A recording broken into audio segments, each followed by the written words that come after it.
La situation actuellement, on est sur le bord d'un volcan. On est dans une situation où euh, Donald Trump a été élu par le lobby sioniste aux États-Unis pour détruire l'Iran. Ok, Vous voyez, à mon sens, ça sera peut-être oui. le départ de la Troisième Guerre mondiale. Vous voyez, c'est très, très important. Intelligent. Vous voyez, c'est ça. Et surtout, le point Oui. important, c'est qu'il a un âge mental qui est autour de 13 ans. Vous voyez, donc il est pas Ah mature, oui. il n'a pas la maturité d'un homme. Vous voyez, c'est ça. Alors C'est- parlons pas de Oui, Macron parce que si vous voulez, c'est une catastrophe pour exact. la France, mais c'est un homme qui a été mis au pouvoir par le lobby de la finance. Donc, bonjour, Monsieur Chevrier. Donc, vous êtes industriel, inventeur de procédés industriels, d'induction et de production d'unidirectionnels composites et thermoplastiques. Et vous êtes Oui, concepteur, créateur de 75 produits industriels, fondateur de, euh, de trois plusieurs sociétés. sociétés. Et vous avez donc, voilà, les trois sociétés. Vous avez donc bien voulu partager avec nous, voilà, donc sur un sujet extrêmement important. Déjà, nous avons eu à partager certaines de vos analyses géostratégiques sur notre plateforme. Et voilà, Oui. dès déjà cette introduction, j'invite mes chers abonnés à voilà, donc, vérifier, en tout cas, suivre plusieurs vidéos que vous avez partagées donc, sur votre chaîne Gérard Chevrier, Le Monde vu par ceux qui le font. Donc, Oui. nous avons donc l'honneur de vous recevoir aujourd'hui afin d'échanger sur un sujet très important que je vous laisserai tout à l'heure introduire et préciser. Donc, voilà, merci encore pour cette occasion. Eh bien, merci à vous de m'avoir invité. Et effectivement, avant de parler d'un des produits que j'ai créés, je vais introduire, si vous voulez, le sujet principal de cette interview, qui est un sujet très important pour moi. Il y a un risque de guerre imminent entre l'Israël appuyé par les Américains contre l'Iran. Le but déclaré, on peut le dire, des Israéliens et des dirigeants actuels des États-Unis, c'est de détruire physiquement l'Iran et donc de le détruire sur le plan économique, sur le plan militaire, parce que selon eux, l'Iran représente un danger pour Israël et donc pour l'existence même d'Israël. Et c'est surtout, selon les Américains, le fournisseur d'armes et de matériel pour le Yémen, c'est-à-dire les Houthis, le Hezbollah et bien sûr le Hamas. Donc ça, c'est des choses que tout le monde sait, mais ce que les gens ne savent pas, et c'est de ça que nous allons parler, c'est que la destruction des centres d'enrichissement d'uranium qui sont actuellement installés en Iran représentent et vont représenter un danger pour tous les pays qui sont autour de l'Iran. Alors, on va parler un peu plus tard de comment se produirait la destruction de ces centres, quelles seraient les conséquences pour les populations du Qatar, de l'Arabie saoudite, des Émirats arabes unis, tous ces pays qui sont autour, dans la mesure où on va expliquer que la destruction de ces centres qui sont enterrés vont dégager dans l'atmosphère une énorme quantité d'éléments radioactifs et qui vont ensuite former des nuages et qui vont retomber sur des populations civiles qui se trouvent donc dans ces pays et qui ignorent absolument tout des conséquences des radiations et des conséquences de ces poussières radioactives. Alors ça, si vous voulez, on va rentrer dans le détail un peu après, puisque en fait, votre chaîne est surtout tournée, j'ai pu le remarquer, pour diffuser de l'information et des connaissances. Eh bien là, effectivement, c'est un domaine qui a été passé sous silence pendant des décennies. Les populations civiles, aussi bien en France que dans le Maghreb, ignorent tout de ces questions et on va essayer de leur donner des informations pour que les gens sachent comment il faut faire, ce qu'il faut faire pour protéger sa famille. Vous voyez, des retombées radioactives qui sont mortelles dans les premiers jours, hein. Donc voilà. Mais avant d'aborder ce sujet, comme vous m'avez Voilà. demandé de me Oui, présenter, alors si vous voulez, moi je pense que parler de c'est moi, ça n'a exact. pas beaucoup d'intérêt. mais parler des produits et des machines que j'ai construits, que j'ai conçus, ça, c'est vraiment quelque chose d'intéressant. Alors, Alors oui, j'allais juste dire que oui, ça nous intéresse de savoir un de vos produits, voilà, puisque alors, l'objectif déjà aussi de notre chaîne Excellence Tips, c'est aussi d'apprendre, voilà, des qualités des entrepreneurs et des inventeurs comme vous. Donc, si vous voilà. pouvez nous parler un peu plus d'un de vos produits, ce serait très intéressant. Merci. Alors, je vais vous parler d'un produit que j'ai créé en 1995, mais sur lesquels j'avais commencé à travailler en 1990. Et donc, c'était un projet que j'avais, que j'ai développé pendant plusieurs années au niveau de la recherche et de la construction de prototypes. Et j'ai présenté ce produit en, en fin de 94 à la grande société AkzoNobel, qui était d'ailleurs un de mes fournisseurs au niveau des fils de haute ténacité en polyester. Et ces gens-là, c'est une grosse OK. société, 88 000 personnes, installée aux Pays-Bas et en Allemagne.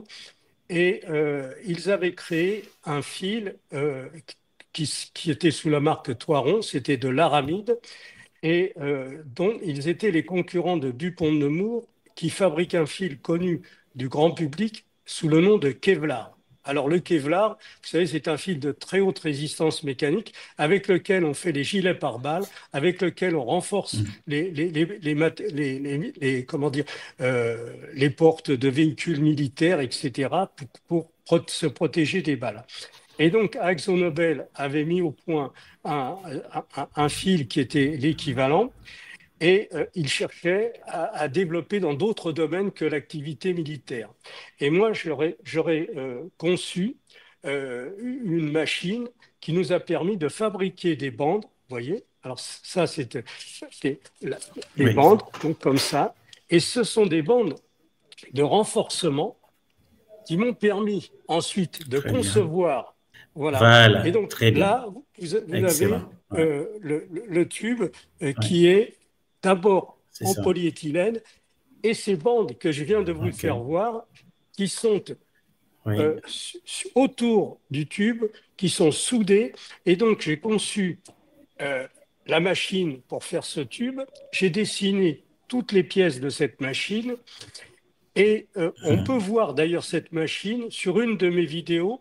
Donc pour que les gens aient OK. accès, c'est une machine qui fait 80 mètres de long, vous voyez, et qui produisait ce test de 1 mètre par minute. C'était quelque chose Génial. d'extraordinaire. Et donc on peut voir, OK. il suffit de faire Gérard Chevrier sur YouTube. Là, vous avez accès aux chaînes et vous allez ensuite sur la chaîne enfin sur la vidéo qui s'intitule La construction de machines hors normes. Et donc, Excellent. toute alors, à partir du moment où j'ai fabriqué ces tubes, j'ai eu la visite de tous les dirigeants des plus grandes compagnies pétrolières du monde. Vous voyez, nous habitons dans un petit village et les gens venaient Hmm. depuis le Texas, venaient depuis la Russie, depuis la Chine. J'ai reçu des compagnies chinoises et donc j'ai reçu toutes les grandes compagnies pétrolières, le PDG de Zapsy Gazprom, le PDG d'autres sociétés. Et donc, comme nous sommes dans un petit village reculé, eh bien, les gens passaient carrément 2 jours avec nous, vous voyez.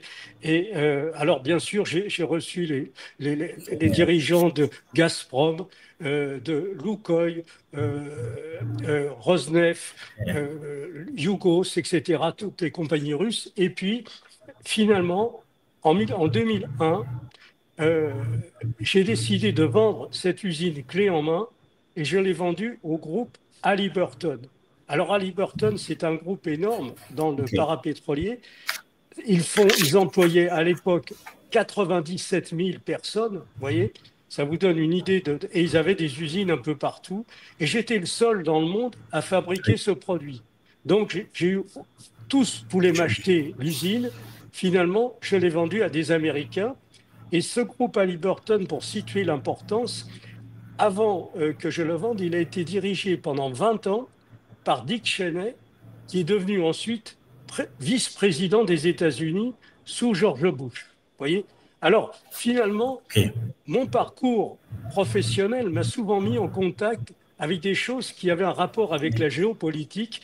Et donc, en même temps que je voyageais pour mes affaires, j'étais aussi en contact, ce qui m'a permis d'accumuler beaucoup de connaissances sur le plan géostratégique et aussi de parler avec des gens et de m'enrichir un peu de tous ces contacts.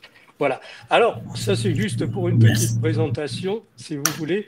Et on Oui. parlera une prochaine fois, si vous voulez, vraiment de mon histoire d'industriel, puisque j'ai créé ma première société en 1975 et nous allons, au mois de Hmm. novembre, fêter le 50e anniversaire. Vous voyez, et je dirige toujours la Wow. société. Vous voyez, malgré l'âge que Ah, j'ai, toutes je mes dirige félicitations.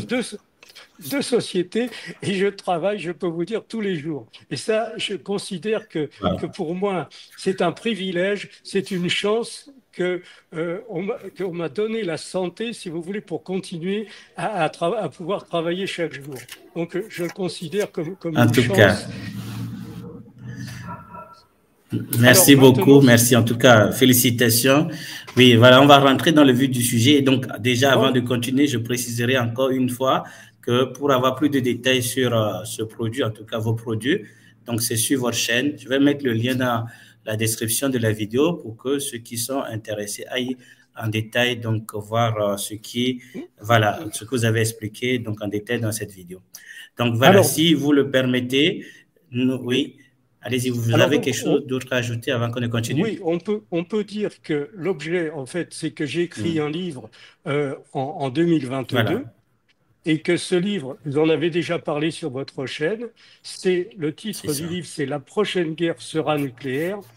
Et donc, j'ai fait aussi de nombreux articles qui ont été diffusés sur des mensuels comme Géopolitique profonde, par exemple. Et donc, je Mhm. suis considéré en France comme un des rares spécialistes des questions nucléaires. Pourquoi? Bah parce que c'est un sujet que personne ne veut aborder. Et donc, je n'ai pas beaucoup de mérite, si vous voulez, à être le spécialiste en France parce que personne ne veut en parler. Donc, moi, ça fait 40 ans que je m'intéresse à ces questions. J'ai écrit mon premier livre en 1982, qui a été considéré comme la référence dans le domaine. Il a été acheté par des Mhm. préfets, et il figure encore, je crois, l'an dernier, il était encore au musée oui, au musée des armées à Paris comme étant la référence dans le domaine de la protection civile et de la connaissance des conséquences des explosions nucléaires. Donc, on va rentrer dans ce sujet parce que, si Excellent. vous voulez, Justement, voilà, justement, dans votre livre, La prochaine guerre sera nucléaire, vous révélez donc plusieurs choses que la majorité des journalistes occidentaux donc ignorent complètement. Par exemple, donc vous consacrez tout un chapitre donc d'une dizaine de pages pour expliquer que c'est la France qui a construit dans le plus grand secret d'ailleurs donc la centrale nucléaire de Dimona en Israël. Est-ce que vous pouvez nous en dire plus? oui, alors effectivement, mais là, il faudrait on fera, si vous voulez, une prochaine fois une vidéo que sur ce sujet parce que c'est digne d'un film d'espionnage. D'accord. C'est quelque chose, c'est une vraie aventure. J'ai fait d'ailleurs une émission complète avec Géopolitique profonde sur ce sujet puisque là, j'ai révélé OK. tout le côté caché des choses. Ça, c'est une situation qui s'est déroulée. On va juste faire un petit résumé entre 1952 Mhm. et 1960, vous voyez, à l'époque, c'est Shimon Peres qui est, comment dire, chargé de l'approvisionnement d'un mouvement qui est classé à l'époque terroriste par les Anglais et d'autres pays. Ce mouvement, c'est le Haganah, et le Haganah qui va devenir plus tard Tsahal, vous voyez, dans l'armée, ça va être Mhm. l'armée israélienne. Alors, Ben Gourion, qui est le fondateur d'Israël en 1948, fait venir dans son bureau Shimon Peres en 1952 pour lui dire, Shimon, tu vas aller en France et tu vas nous acheter des chars et des avions de chasse, des avions d'assaut. Et juste pour, on va OK. pas faire, on développera le sujet dans une prochaine vidéo si vous voulez. Et donc Shimon Peres lui répond, comment voulez-vous que je fasse je ne parle pas français, je ne parle pas anglais. Et il lui dit, c'est pas grave, tu vas rencontrer des personnes qui parlent hébreu et qui, eux, vont te mettre en contact avec les bonnes Mm. personnes. Et donc, de fait, il va être accueilli en arrivant à Paris par El Ghazi. El Ghazi, qui est un juif d'origine nord-africaine et qui est le conseiller économique du président du Conseil qui est basé à Matignon, à l'hôtel Matignon, où maintenant nous avons le Premier ministre. Vous voyez. Donc, voilà le début de l'histoire. On parlera de toute cette histoire une prochaine fois parce que c'était OK. quelque chose d'absolument incroyable comment ça s'est déroulé. Je vous donnerai tous les détails, mais ça nous prendrait 1 heure. Donc, on ne peut pas aborder ce sujet. Alors, moi, ce que je voudrais dire, c'est que Très en ce bien. qui concerne Oui. la situation actuellement, on est sur le bord d'un volcan. On est dans une situation Mm. où euh, Donald Trump a été élu par le lobby sioniste aux États-Unis pour détruire l'Iran. Vous OK. voyez, parce que l'Iran représente un danger. Et si on se reporte, si vous voulez, 22 ans en arrière, c'est ce qu'avait fait George Bush Jr. quand l'Irak représentait un danger pour Israël. Ils ont profité, si vous voulez, de cette histoire du 11 septembre 2001 pour aller Mm. détruire l'Irak, qui n'avait Oui. rien à voir L'Irak, oui. avec les attentats du 11 septembre. Donc là, Mm. en l'occurrence, actuellement, euh, il est vrai que sans aucun doute, l'Iran fournit des armes au Hezbollah, au Hamas et aux Houthis, ça, il n'y a pas de souci, mais au même titre que les Américains fournissent des armes à À Israël. Israël depuis Mm. 70 ans, si vous voulez. Donc ça, c'est pas un souci. Mais sous prétexte que l'Iran représente un danger pour l'existence d'Israël, eh bien, ils sont actuellement en train de programmer la destruction d'Israël. Alors, je vais aller tout de suite dans le sujet. Les gens, et surtout les journalistes OK. occidentaux, pensent que Donald Trump est un homme de paix. Mais Trump a été mis à la tête des Ah États-Unis oui. uniquement pour cette mission, c'est-à-dire de détruire l'Iran. Alors, c'est une L'Iran. probabilité. On n'est pas certain de, vous savez, des choses qui, on est certain de ce qui s'est passé dans les années avant ou dans les jours avant, mais on peut euh, raisonner qu'en termes de probabilité sur ce qui va arriver dans 2 semaines ou dans 4 semaines, parce que souvent, il y a un facteur qui intervient et qui modifie les choses. Vous voyez, on voit bien que la probabilité est très très haute, mais au dernier moment, il peut se passer quelque chose qui fait que ça ne va pas arriver. Heureusement, mais c'est possible. Mais ce que je voudrais dire, c'est que actuellement, Trump accélère au maximum pour se désengager en Ukraine.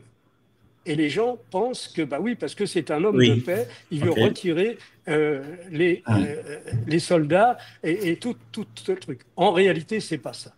En réalité, je vais vous dire ce que moi je comprends, c'est que la guerre aujourd'hui est d'abord dirigée par les satellites qui observent tout le champ de bataille et tout le pays dans lequel se déroulent les combats. Les satellites ont une importance capitale. Mais les satellites, pour les utiliser en temps réel, il faut des équipes au sol. Et donc, il y a des équipes en Ukraine, américains, anglais, etc., polonais, et dans les pays limitrophes.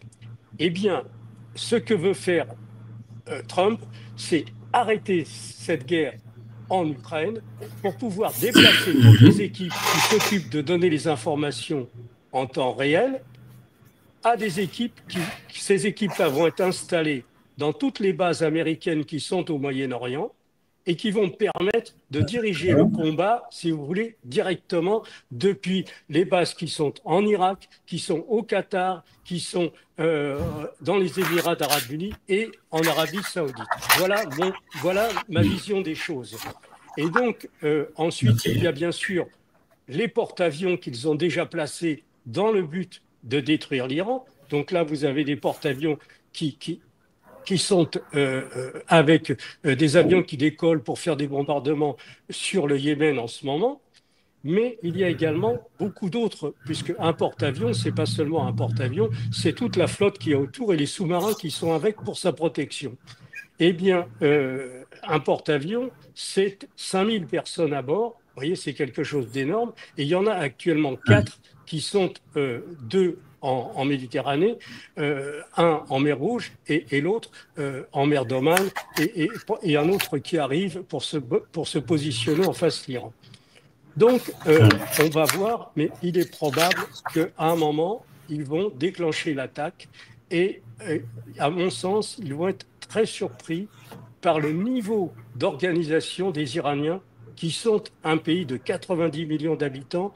C'est pas le Hezbollah, c'est pas les Houthis. Là, je peux vous dire que c'est un gros morceau et les Américains prennent un risque énorme.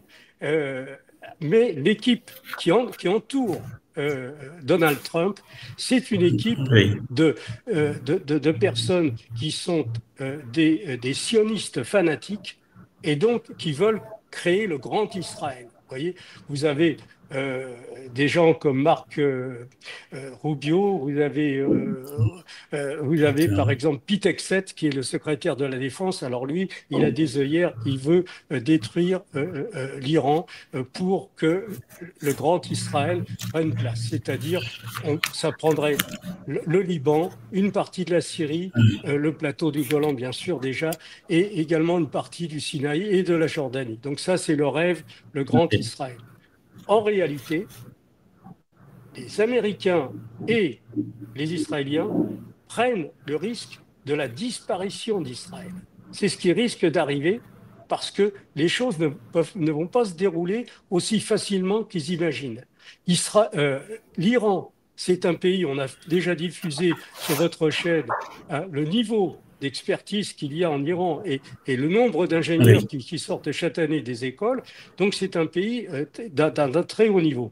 Alors moi, ce qui m'intéresse, c'est surtout les conséquences de cette guerre pour les populations civiles en Iran et dans les pays autour. Ça, c'est quelque chose qui va être Alors, catastrophique. avant d'aborder ces conséquences et les types d'explosions nucléaires que vous abordez clairement même dans votre livre, je voulais quand même comprendre. Ensemble, il semble que Trump s'approche un peu plus de la Russie, alors que la Russie et l'Iran donc sont bien sûr des partenaires. Comment on peut comprendre ces alliances? Voilà, si évidemment votre analyse et vos statistiques, en tout cas vos prévisions s'avèrent être le cas. Donc, comment on peut comprendre ces alliances? Donc, c'est un peu compliqué à comprendre. Voilà, la Russie et les États-Unis font la paix, bon, une paix apparente, apparemment, et de l'autre côté, donc, Donald Trump préparerait une attaque contre l'Iran, qui est un partenaire de la Russie. Est-ce que vous pouvez nous expliquer un peu? Oui, alors effectivement, la Russie et l'Iran sont partenaires depuis longtemps, puisque en Oui. fait, ils ont des points en commun. Ils ont été mis sous sanctions économiques extrêmement dures. L'Iran depuis 1979 et la Russie, déjà, on peut dire, à partir de 2005, il y avait déjà des sanctions. Et puis surtout, à partir de 2022, le 24 février, là, il y a eu des sanctions économiques extrêmes. Et donc, ça a rapproché ces deux pays. Et surtout, alors ce qui est important, c'est de comprendre quelles ont été les conséquences de ces sanctions économiques. Puisque, pour bien situer, les États-Unis sont dirigés par le lobby pro-israélien depuis 1963, depuis la constitution de l'EPAC. Alors l'EPAC, c'est American Israel Public Affairs Committee. C'est une organisation qui a pignon sur rue, qui est installée à Washington, sur le sommet du Mont Vernon. Là, ils emploient 370 salariés à plein temps. Et c'est eux, si vous voulez, ils se sont emparés du système électoral aux États-Unis. C'est ça le point important, c'est-à-dire que tous les sénateurs, tous les représentants, pour être élus, doivent d'abord avoir l'accord de l'EPAC et sont financés par les adhérents de l'EPAC. Les adhérents de l'EPAC, c'est tout le lobby de la OK. finance, c'est le lobby du cinéma, de l'armement, de tout ça. C'est 100 000 membres, 100 000 donateurs, mais des donateurs des sociétés. Or, aux États-Unis, ils ont donné la possibilité aux entreprises privées de financer les campagnes électorales. Alors, les campagnes électorales aux États-Unis sont différentes des campagnes que nous avons en France ou dans les autres pays. En France, on peut faire de la publicité pour soi-même, pour le candidat fait sa publicité. Aux États-Unis, c'est différent. Ils peuvent faire de la publicité pour eux, mais ils peuvent faire de la publicité contre l'autre, contre l'adversaire, voyez. Et donc, les moyens financiers qui sont nécessaires pour faire une campagne électorale, par exemple, pour un sénateur, c'est quelque chose d'inimaginable en Europe. Sachez qu'en 2022, au renouvellement de 35 sénateurs, le montant dépensé en campagne publicitaire pour l'élection de un sénateur par sénateur a été de 277 millions de dollars. Voyez? Donc, une personne qui veut être candidate, c'est impossible si elle n'a pas les donors, c'est-à-dire les donateurs, voyez, qui financent sa campagne. Ce sont des spots publicitaires du matin jusqu'au soir et toutes les agences de publicité appartiennent aux adhérents de l'EPAC. Donc, ils sont en circuit, ce qu'ils appellent l'économie circulaire. Ils se donnent du travail les uns aux autres et tout ça, ça rapporte. L'industrie de l'armement est entre les mains du lobby sioniste aux États-Unis, c'est le lobby de la finance, etc. Donc voilà, on a juste brossé, si vous voulez, un petit point du tableau. Maintenant, on va revenir sur cette situation spécifique. Oui, effectivement, Donald Trump est très pressé de faire la paix en Ukraine, comme je vous l'ai dit, pour libérer tout un tas d'équipes qui vont être consacrées à la guerre contre l'Iran. Alors, les sanctions économiques qu'il y a eu en 1979 contre l'Iran, elles ont placé ce pays dans des conditions extrêmement difficiles sur le plan du développement pendant toutes ces années. De 1979 à 2000, on peut dire, les gens avaient de grosses difficultés pour trouver des médicaments, pour faire tout un tas de trucs. Et ça a eu pour un effet vertueux, ça les a obligés à s'organiser par eux-mêmes, à produire par eux-mêmes et donc à s'engager sur des spécialités qui n'avaient pas besoin de gros financement. Par exemple, si vous voulez faire de la recherche sur des avions de chasse, sur des avions, eh bien là, c'est des budgets énormes, ils n'avaient pas les moyens. Et donc, qu'est-ce qu'ils ont fait? Très intelligemment, ils se sont orientés vers la conception et la production de drones. Vous voyez, les drones, c'est tout petit, ça coûte pas cher, et donc ils ont progressé dans le niveau de perfectionnement de ces drones, et c'est ce qui a encore plus rapproché l'Iran de la Russie, parce qu'ils ont fourni beaucoup de drones au début de la guerre en Ukraine. Et ces drones ont été très efficaces pour combattre tout l'armement qui était fourni par les États-Unis en Ukraine, qui était fourni par les pays européens. Et donc, en fait, Poutine, qui dirige ce pays d'une main de maître, c'est quelqu'un, c'est un stratège, c'est un homme exceptionnel pour la Russie. Il restera dans l'histoire. Ça, je peux vous dire que moi, je suis allé, vous savez, dans le cadre de mes activités que j'ai travaillé avec Gazprom, je suis allé installer des tubes en Sibérie et donc avec toute une équipe. Et j'étais en 1999 là-bas. Et j'ai pu voir à cette période-là comment la Russie était dans un état de misère et comment Poutine a redressé l'économie de ce pays d'une façon incroyable. Il a, en 20 ans, il a remonté le pays et puis maintenant, depuis 5 ans, ils prennent de l'avance sur tout le monde. Alors, il faut dire aussi qu'entre-temps, le monde a changé. Mais on ne va pas rentrer là-dedans. On va rester, si vous voulez, sur cette situation. Sur le sujet. Sur le sujet. Donc, alors, le point important, c'est que les journalistes occidentaux font toute une histoire sur le nucléaire civil en disant, mais attendez, s'il y a une bombe qui tombe sur une centrale nucléaire en France ou en Ukraine, par exemple Zaporizhzhia, vous vous rendez compte les dégâts pour la planète, etc. Et aucun ne parle du risque des conséquences que ça va avoir d'envoyer des bombes sur des centrales de centrifugeuses, c'est-à-dire des locaux qui sont sous terre avec 1000 ou 2000 centrifugeuses qui enrichissent l'uranium partant de 6% pour arriver à 92%. Alors, la plupart de ces centrifugeuses maintenant sont à un niveau d'enrichissement qui situe entre 60 et 90%. Vous imaginez quand ils vont envoyer des bombes sur des salles qui sont à 30 mètres sous terre. Tout ça va partir dans l'atmosphère et l'uranium qui est dans les centrifugeuses risque de déclencher elle-même une explosion nucléaire. Donc, on va parler, si vous voulez maintenant, d'un point de vue technique, quelle est la différence entre les explosions? Les différents types d'explosions. Alors, vous avez principalement deux types d'explosions qui ont des conséquences complètement différentes. Vous avez l'explosion à basse altitude ou à moyenne altitude. À basse altitude, ce sont les deux explosions que les Américains ont fait au-dessus de la ville de Hiroshima, au-dessus de la ville de Nagasaki. Donc là, ils ont fait exploser ces bombes à 450 mètres d'altitude. Elles ont tué la population civile de ces deux villes, parce que évidemment, il n'y avait aucun soldat dans ces villes-là. Les Japonais étaient sur les champs de bataille, ils n'étaient pas dans ces villes. Ils ont massacré complètement la population civile de ces deux villes. Il faut dire que les Américains sont des spécialistes pour le massacre des populations civiles.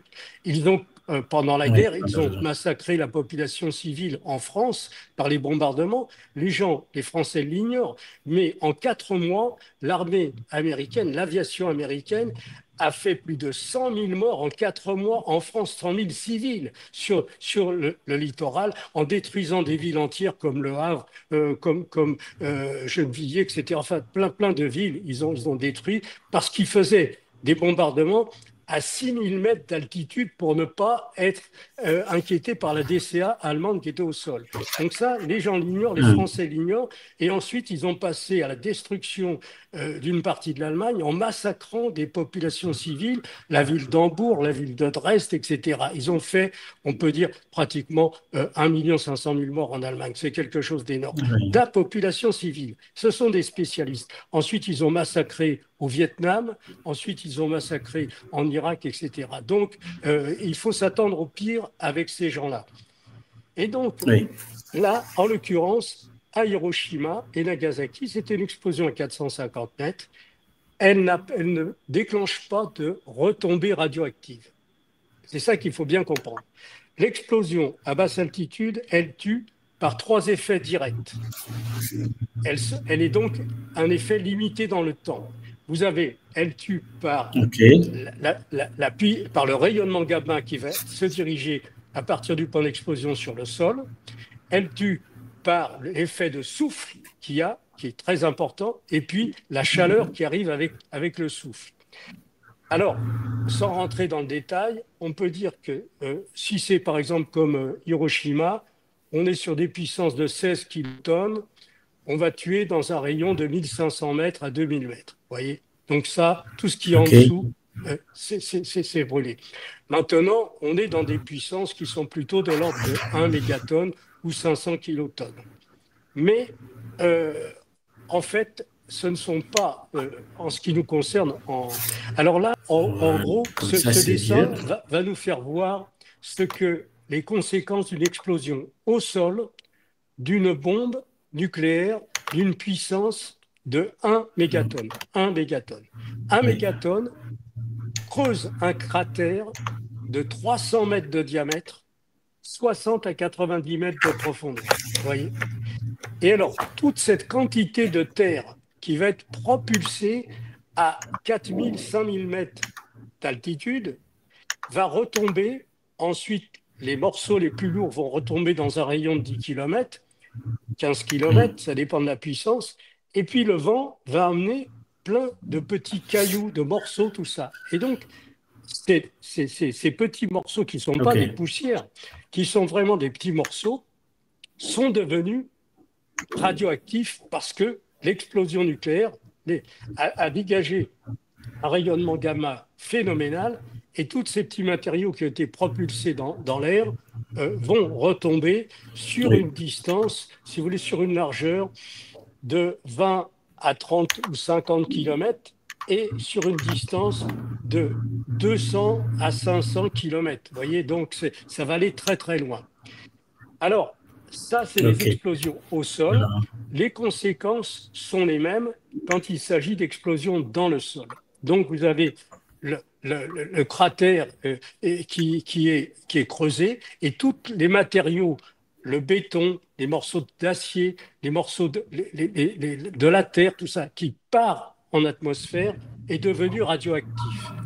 Et donc, quand elles vont retomber sur le sol, ces petits morceaux, un peu comme la grêle, si oui. vous voulez, quand vous avez de la grêle qui tombe, eh bien, elles vont dégager un rayonnement gamma. Donc, tout ça est expliqué dans mon livre et surtout, je donne des solutions pour que les gens se protègent. L'explosion nucléaire dégage trois types de rayonnement. Rayonnement alpha, bêta et gamma. Le rayonnement alpha, c'est très simple. Une feuille de papier vous protège, le rayonnement ne passe pas à travers. Le rayonnement bêta, OK. 3-4 feuilles de papier, c'est pareil. Par contre, le rayonnement gamma, lui, il traverse des murs, il vous traverse le corps, il vous détruit les globules blancs. C'est ça qui est important.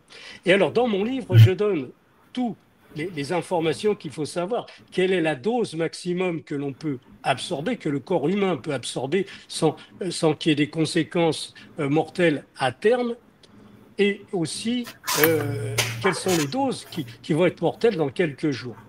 Alors, pour savoir si on est sous les retombées, parce que c'est une loterie, le vent peut s'orienter, par exemple, en direction de Oman, comme il peut s'orienter en direction d'un pays plus haut, ou aller en direction du Pakistan. Vous voyez, on ne sait pas. Direction du vent, le jour où il y aura des trucs. Alors, si vous êtes dans une région, vous ne savez pas, parce que la plupart du temps, les gens ignorent, eh bien, il faut avoir un compteur Gégère. Un compteur Gégère, c'est ça, OK. si vous voulez. Et donc là, Bien. ça vous indique, vous avez à l'intérieur, vous allez mettre des piles, vous voyez, vous mettez des piles Pile. ici, et puis c'est des petites piles que l'on achète dans le commerce, il faut les avoir avant, et ça, cet appareil, il faut l'avoir avant. Alors lui, cet appareil, ça n'est pas un appareil militaire, puisqu'on se le procure sur Internet, Amazon et autres. Ça coûte, ce modèle-là coûte 100 euros. Moi, je ne touche aucune commission là-dessus, vous savez, mais simplement, si vous avez cet appareil, alors vous voyez, là, ici, vous l'avez mal Oui. représenté, mais on va quand même l'expliquer. Eh bien, c'est le trou qui est creusé par une OK. explosion de 1 mégatonne. Et c'est ce volume de terre, de béton, tout ça qui vont partir dans l'atmosphère. Faites voir le deuxième dessin. OK. On va parler du D'accord. deuxième Donc, le dessin. Je, deuxième je vais, dessin. je vais vous le commenter. Alors là, c'est Voilà. le Alors là, deuxième. voilà. Là, ne bougez pas. Vous avez ici, tous ces OK. dessins sont issus de mon livre, de livre La prochaine guerre sera Oui. nucléaire. Et donc, dans le point noir, Mhm. c'est le point d'explosion. C'est ce qu'on appelle le point zéro. OK. C'est le point où il y a le cratère. Et puis, ensuite, vous avez la zone bleue, puis après la zone rouge, puis après la zone Mhm. jaune, et après la zone verte.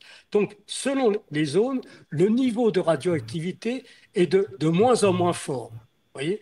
Donc là, j'ai indiqué le rayonnement, puisque tout ça, c'est connu. Pourquoi c'est connu? Parce que sur Terre, depuis 1945, des pays comme les États-Unis, l'Angleterre, la France, etc., la Russie, bien sûr, enfin, à l'époque, c'était l'Union soviétique, ont procédé au total à 2400 explosions. Vous voyez, 2400 OK. explosions nucléaires sur la Terre, ça n'est pas la fin du monde, on vit toujours. Et ces 2400 explosions nous ont permis de mesurer la température, le rayonnement, toutes les conséquences des explosions nucléaires à basse altitude, dans le sol, etc., sur le sol. Donc, on connaît tout ça. Et dans mes vidéos, j'explique tout ça, puisque la France Mhm. a procédé à tous les tests pour Israël et pour l'Afrique du Sud. elle a procédé à 210 explosions nucléaires. Je donne dans mes vidéos les dates, le nom des explosions, la puissance, l'endroit, etc. Tout est connu, tout est répertorié. Et donc, on a pu placer des animaux à 3 km, à 5 km, voir le rayonnement, ce qu'ils faisaient. On a pu mesurer les températures, etc. Puisqu'on a commencé nos tests, ce qu'ils appellent essais. Ce ne sont pas des essais, ce sont de vraies explosions qui ont les puissances peuvent aller de 10 kilotonnes à 3 mégatonnes. Vous voyez, il y a eu la plus grosse explosion qui a eu lieu sur Terre. C'est l'Union soviétique qui l'a fait à l'époque. Elle a fait exploser la Star Bomba, qui était d'une puissance de 50 mégatonnes au-dessus de l'océan Arctique. 50 mégatonnes. La lumière a été vue à 3000 kilomètres, vous voyez. Donc c'est quelque chose pour vous donner. Avant, il y avait eu la première explosion thermonucléaire des États-Unis qui s'appelait Bravo, et donc ça avait été 15 mégatonnes à l'époque. Alors là, voilà, attendez, là on est. Alors là, vous avez ici une hypothèse. Oui. Qui est donnée. Alors, ce sont alors, ce qu'il faut bien expliquer, c'est que dans une guerre nucléaire, les gens pensent que les gens vont détruire des villes. Ce n'est pas ça. Si vous voulez, les Russes, imaginons que ce soit une guerre entre la Russie et l'OTAN. Eh bien, ce qui représente un objectif, une cible pour les Russes, ce sont les bases militaires installées en Europe. Les bases militaires installées en Europe, elles sont en Allemagne, il y en a 8. Elles sont en Belgique, en Hollande et en Angleterre. Eh bien, là, vous avez la forme des nuages qui peuvent arriver, si le vent est orienté comme ça, sur la France. Et dans cette hypothèse de missiles nucléaires qui arriveraient pour la destruction des bases militaires, eh bien, ça ferait à peu près 15 millions de morts en France de la population civile. Vous voyez. Donc ça, c'est l'hypothèse. On va revenir, si vous voulez. C'est quand même beaucoup. Ah oui, c'est terrible. Ça oui. C'est l'hypothèse où la France n'est pas tirée. Là, vous avez l'autre hypothèse. L'hypothèse où les centres militaires français sont également visés. J'ai répertorié sur cette carte les centres précisément militaires qui sont en France. Il y a des stocks d'armes nucléaires. Vous avez, par exemple, à Istres, il y a à peu près 80 têtes nucléaires. Vous avez d'autres noms que j'ai donnés qui sont précis, où là, ils sont soit dans des hangars, soit dans des locaux souterrains. Mais tout ça, les Russes le savent. Ils l'ont répertorié avec leurs satellites. Ça, là, ici, c'est le centre le plus important qui est en France et qui est à 40 km au sud de Châteauroux, qui s'appelle Renaix. Et là, il y a 13 antennes. C'est un centre qui communique avec nos sous-marins. Et donc, si les sous-marins reçoivent l'ordre de tirer, eh bien l'information partira de ce centre ou des 4 autres centres que nous avons en France. Pour vous situer l'importance, il y a 13 antennes sur Renaix. Ce sont la plus haute et plus grande que la Tour Eiffel. Elle fait 370 mètres de hauteur. Les autres, il y a 13 antennes sur un diamètre de 2 km. C'est quelque chose de phénoménal. Et donc, ce sont ces antennes qui sont de très basse fréquence, on appelle very low frequency. Et donc, ce sont des antennes à très basse fréquence qui envoient les messages à nos sous-marins qui sont sous l'eau à 2000 ou à 5000 km. Ils reçoivent les ondes qui sont de très basse fréquence, ils arrivent à pénétrer dans l'eau et arriver sur les sous-marins. Il est évident que si les sous-marins ne reçoivent pas l'ordre de tirer, ils ne pourront pas tirer. Et les ordres seront envoyés par ces antennes-là. Donc ces antennes représentent une cible prioritaire pour les Russes en cas de guerre nucléaire. Vous voyez, voilà, ça. Alors, on va sortir du schéma français. Avant de... C'est ça, mais j'ai quand même une question. Comment vous comprenez, en tout cas, qu'est-ce que vous comprenez ou qu'est-ce que vous pouvez nous faire comprendre de l'agitation du président français qui, voilà, donc, est plutôt dans une optique d'affrontement vraiment avec la Russie, on dirait. Ah oui. Alors que, voilà, donc, de l'autre côté, on parle de négociation, des paix, tout ça, mais lui, il est beaucoup plus dans une alors, si vous voulez, lui, c'est monsieur ridicule. ridicule. Euh,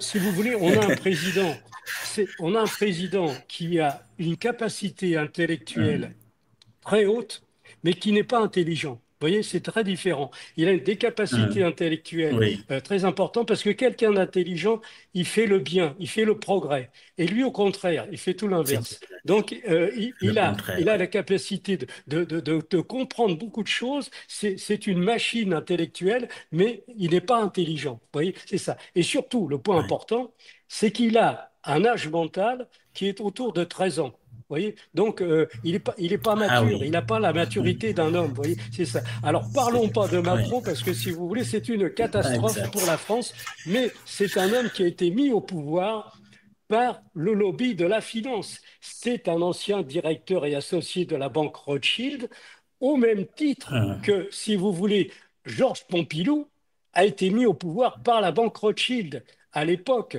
il était directeur général de la banque Rothschild en France. Et donc, ça, on pourrait parler, on pourrait en faire une émission parce que je vous donnerai tellement d'informations que mais restons, si vous voulez. Alors, Je euh, comprends.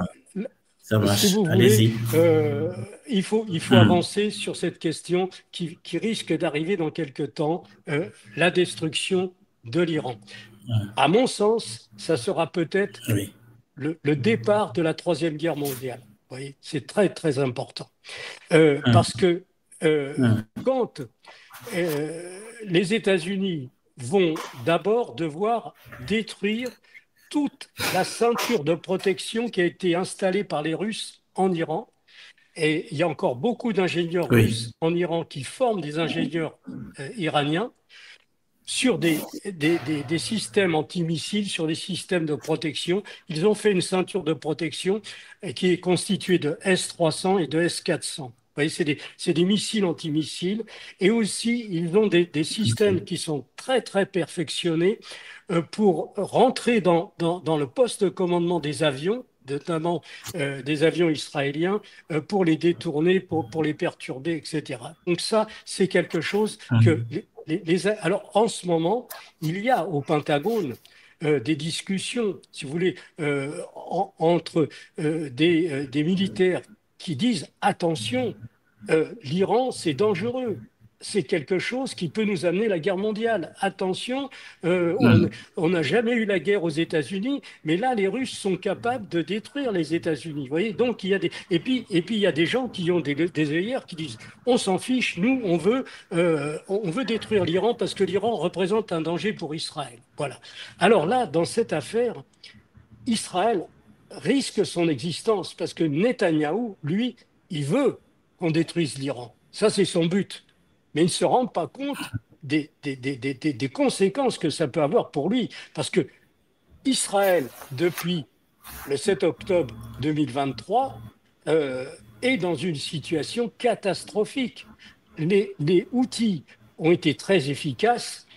Ils défendent, si vous voulez, la population civile de Gaza. La population civile de Gaza est massacrée depuis le 7 octobre, enfin on va dire depuis le 5 novembre quand ils ont commencé à bombarder.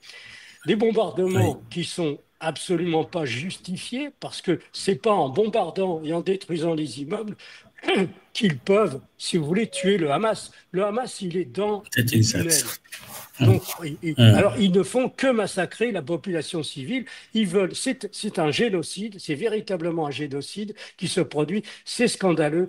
C'est l'aboutissement d'une injustice vis-à-vis du peuple palestinien qui dure depuis 1948. Vous voyez, c'est ça que je pense. Moi, je suis ni pour les uns ni pour les autres, ni contre les uns ni contre les autres. Je suis pour une situation juste. Et ce qui s'est fait contre le peuple palestinien est une injustice absolue. C'est quelque chose d'absolument inimaginable. Comment ces gens ont été, comment dire, chassés de leurs propres terres, chassés des terres que leurs grands-parents, que leurs arrière-grands-parents ont cultivées. Et donc, c'est quelque chose qui est anormal. À mon point de vue, il fallait créer l'État israélien, l'État d'Israël aux États-Unis. voyez, c'est pas ailleurs. Il fallait le mettre en 1948 Ok, aux carrément. États-Unis D'accord. parce que aux États-Unis, à l'époque, en 48, il y avait Ok, 20 fois plus de juifs qu'en Israël. Vous voyez, peut-être 50 fois plus de juifs aux États-Unis qu'en Israël. C'est là qu'il fallait faire l'État. Et il n'y aurait pas eu de guerre et il n'y aurait pas eu de problème. Vous voyez, voilà, c'est ça. Alors, on va peut-être faire une conclusion là-dessus, mais voilà, pensez exact. Donc, on a que dans abordé beaucoup quelques temps, beaucoup de points. Donc là, je vous laisse conclure en effet. Allez-y. alors effectivement, ce qu'il faut, c'est dire aux personnes civiles, si ces centres d'enrichissement d'uranium sont bombardés par l'armée américaine et par l'armée israélienne, et qu'il y a forcément, ils ne verront pas, mais il y aura des nuages. À ce moment-là, s'ils ont eu la possibilité d'avoir un compteur GGR, ils sauront s'il y a de la radioactivité à l'endroit où ils sont. S'ils n'ont pas de compteur GGR, moi je les conseille de descendre dans des parkings souterrains, deuxième ou troisième Ok. sous-sol, parce que là, ils seront à l'abri du rayonnement gamma. Et puis, surtout, s'ils veulent en savoir plus, qu'ils achètent ce livre qui est, vous savez, cette semaine, j'ai donné 4 interviews, et notamment à la visite de Ricardo, qui est un ancien journaliste professionnel, comme il n'était pas dans la pensée mainstream, il s'est retrouvé comme journaliste indépendant, et qui disait récemment sur l'interview que j'ai fait, Monsieur Chevrier, je vais vous dire, à mon avis, sur la table de chevet, il y a 2 livres importants qu'un homme doit avoir. Oui, Un, la Bible. Deux, le livre de Gérard Chevrier. La prochaine guerre sera nucléaire. de Et Gérard si Chevrier. on si, D'accord. si on n'est pas chrétien et Ok. qu'on est musulman, il faut avoir le Coran et le livre de Gérard Chevrier, la prochaine. Parce qu'il me Et dit, le livre. c'est une Ok. mine d'or d'informations. On découvre plein de choses qu'on ignorait, parce que depuis 50 ans, les gens sont dans l'ignorance et sous une campagne de propagande de Hmm. la part des grands médias, si vous voulez. Voilà le problème. Voilà. Donc, je pense qu'on Je peut vois. conclure là-dessus. Surtout, ce qu'il faut, c'est que les gens Voilà. comprennent que quand il y aura des explosions en Iran, des nuages peuvent arriver sur le Maghreb, peuvent arriver au Proche-Orient. Et donc là, il faudra se protéger de ce rayonnement gamma qui diminue très vite. Mais il faut que les gens s'informent en ayant, si vous voulez, On s'est la protégé. connaissance, elle est par écrit, et surtout d'avoir le livre. Alors, ce qu'il faut, c'est surtout chez soi un pack d'eau par personne pour pouvoir être dans une cave, si on habite dans un immeuble où il y a des caves, pendant au moins 72 heures. Parce que c'est là où le rayonnement gamma est le plus fort. Oui. C'est là où il est vraiment mortel dans la plupart des cas. Et donc, si vous pouvez rester avec de la nourriture, ce n'est pas des boîtes de conserve. Vous savez qu'en France, ils vont sortir bientôt un kit de survie. C'est une bêtise qui est du Hmm. niveau de Macron. C'est vraiment quelque chose. Oui. On ne va pas avoir des boîtes de conserve quand on est dans une cave. Il faut avoir des paquets de gâteaux secs, il faut avoir des fruits secs, des dattes, des amandes, des noisettes, des choses comme ça, et surtout de l'eau pour pouvoir tenir pendant 3 jours. Vous voyez. Donc, un pack de 6 bouteilles d'1,5 litre d'eau par personne. Voilà. Et alors, Ok. surtout, ce qu'il faut, c'est bien avant savoir, est-ce que sous l'immeuble où vous habitez, il y a des caves dans lesquelles vous pourrez vous réfugier pendant 3 jours. S'il n'y en a pas, il faut, bien avant que ça arrive, repérer un parking souterrain dans lequel vous pourrez vous abriter du rayonnement gamma. Si le parking est à 2 km ou 3 km, c'est pas grave, parce que le nuage va mettre 3 heures, 5 heures, 10 heures à arriver. Voyez. Donc, vous avez le temps de vous mettre à l'abri des retombées radioactives. C'est ça le message important à communiquer aujourd'hui, que les gens sachent que au moment de l'explosion, s'ils sont à 200 km ou s'ils sont à 100 km, ils ne craignent rien au moment de l'explosion, mais les retombées vont arriver 2 heures, 4 heures, 6 heures plus tard. Et là, ils ont le temps d'aller se mettre à l'abri. Vous voyez? Voilà le message que je voudrais donner. On reviendra Très bien. peut-être, on aura une prochaine fois une meilleure liaison, mais ça a été un En plaisir effet. de faire un interview avec vous. En tout cas, merci. Merci, Monsieur Gérard Chevrier, pour cette interview, pour ce temps accordé, pour ces informations très riches. En tout cas, on espère que le bon sens l'emportera, mais tel que Oui, les choses absolument. évoluent, on ne peut que, voilà, donc, prendre en considération quand même ces conseils au cas où. Voilà, donc, Voilà, c'est merci ça. encore une fois. La Allez-y. Allez-y. probabilité est peut-être de 8 sur 10, donc ça n'est pas sûr. On a une chance Hmm. que, comme vous dites, le bon sens va prévaloir. Voilà. En tout cas, merci beaucoup et on espère un autre moment d'échange très prochainement. Merci encore et à très, très bientôt. À très bientôt. Merci à vous. Merci. Au revoir.